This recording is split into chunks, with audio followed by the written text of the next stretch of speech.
मचा देंगे। बैठो, इंडियन आर्मी आप लोग कहाँ से आए?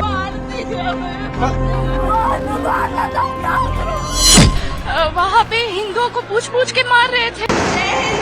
मेरे मिस्टर ने बोला मैं तो क्रिश्चियन हूँ, ईसाई हूँ, मेरे को कलमा नहीं आता। उसने सच बोला ना।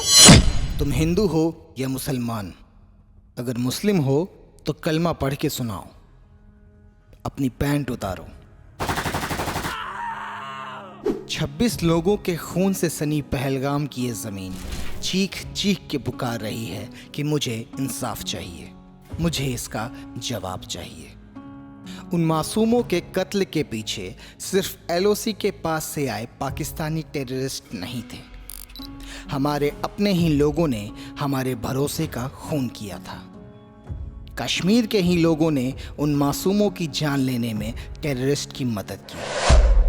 आइए जानते हैं पहलगाम टेरर अटैक की पूरी सच्चाई इस वीडियो में।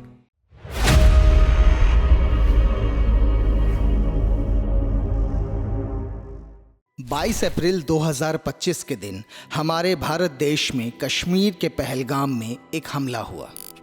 ये हमला सिर्फ हिंदुस्तान पे नहीं था, हिंदुओं पे था, क्योंकि उन टेररिस्ट ने ना ही उनसे उनकी जाति पूछी, ना भाषा पूछा और ना ही किस शहर से आए हो ये पूछा तो सिर्फ इतना कि क्या तुम हिंदू हो, और गोली मार दिया। पहलगाम के नज़दीक बैसरान वैली में कुछ लोग घूमने गए थे। कुछ अपने परिवार के साथ, अपने बच्चों के साथ एंजॉय कर रहे थे कि तभी आतंकवादियों ने उन्हें घेर लिया। उनसे उनका धर्म पूछा, कलमा पढ़ने को कहा, पैंट उतार कर चेक किया और सीधे गोली मार दी। उनमें से कुछ लोग अपने परिवार के साथ थे, कुछ लोग अकेले घूमने गए थे और कुछ लोगों की नई नई शादी हुई थी। उनमें से एक हमारे देश का जवान भी था। 26 से ज़्यादा लोगों ने अपनी जान गंवा दी, 20 से ज़्यादा लोग घायल हो गए और कुछ लोग अपनी जान बचाकर वहाँ से भाग गए। जहाँ एक तरफ मारने वाले इस्लामिक टेररिस्ट थे जो धर्म पूछ कर गोली मार रहे थे, जिससे ये पता चल रहा था कि हिंदुओं के प्रति उनके मन में कितना नफरत भरा हुआ है, वहीं दूसरी तरफ हमारे देश के कुछ महानुभावों का कहना यह है कि टेररिस्ट का कोई धर्म नहीं होता। मैं उनसे बस इतना पूछना चाहूँगा कि कलमा किस धर्म में पढ़ने को कहा जाता है। आपके स्क्रीन के सामने कुरान के सूरा 9 आयत 5 में क्या लिखा हुआ है, आप खुद ही पढ़ लीजिए।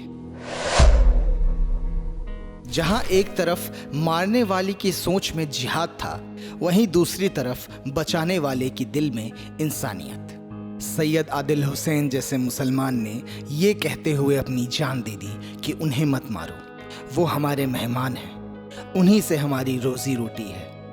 ये गलत है, उन मासूमों के साथ ऐसा मत करो। साजिद अहमद ने अपने कंधों पे घायलों को हॉस्पिटल पहुंचाया। नज़ाकत अली ने 11 लोगों की जान बचाई।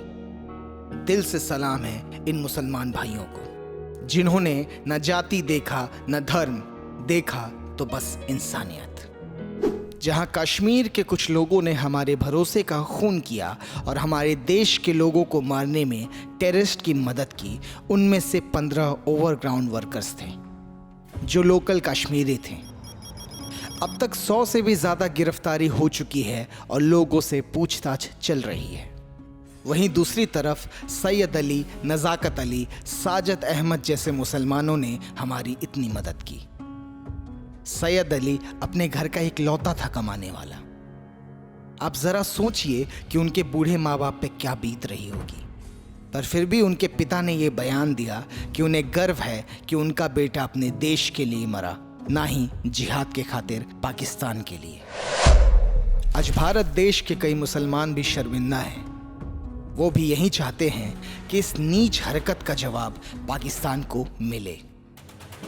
इस पे बहुत बड़ा सवाल सरकार पे भी खड़ा किया जा सकता है कि आखिर इतना बड़ा सिक्योरिटी लैप्स आया कहां से।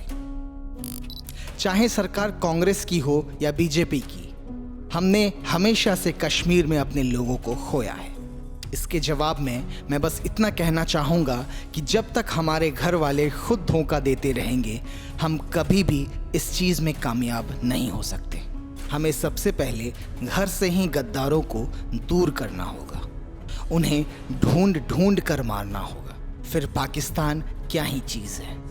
गवर्नमेंट की तरफ से 5 बड़े कदम उठाए गए हैं, जिनमें से पहला ये है कि इंडिया ने इंडस वाटर ट्रीटी को सस्पेंड कर दिया है। अब पाकिस्तान को इन नदियों से पानी उनके हिसाब से नहीं मिलेगा। दूसरा, इसके जवाब में पाकिस्तान के तरफ से शिमला एग्रीमेंट को सस्पेंड कर दिया गया है। अब दोनों देशों के बीच कोई भी शांतिपूर्ण समझौता नहीं किया जाएगा। तीसरा, अटारी वाघा बॉर्डर को पूरी तरह से बंद कर दिया गया है, कोई भी एक दूसरे देश में नहीं जा सकता। चौथा, टूरिस्ट, स्टूडेंट्स और वर्कर को अपने देश लौटने के लिए 48 घंटे का समय दिया गया था। और पांचवा, जो भी पाकिस्तानी ऑफिशियल्स भारत में हैं, उन्हें विद इन अ वीक अपने देश वापस लौटना होगा। हमारे प्रधानमंत्री श्री नरेंद्र मोदी ने ये कह दिया है कड़ी शब्दों में कि जिन्होंने भी ये हरकत पहलगाम में की है, उन्हें वो कहीं से भी ढूंढकर सामने लाएंगे और सजा देंगे। हमारा देश जंग के लिए सक्षम है। मैं ये नहीं कह रहा कि हमें जंग करना ही होगा। मैं बस इतना कहना चाहूँगा कि पाकिस्तान को इस बार ऐसा जवाब देना होगा कि जिससे वो हमें एक भी घाव देने से पहले लाखों बार सोचे।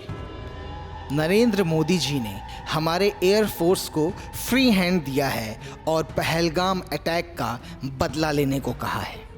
देखने वाली बात यह होगी कि अब आगे क्या होता है पाकिस्तान के साथ। इसी तरह के डिटेल्ड वीडियो के लिए इस चैनल को सब्सक्राइब कर लीजिए। हम जल्द फिर मिलेंगे। जय हिंद।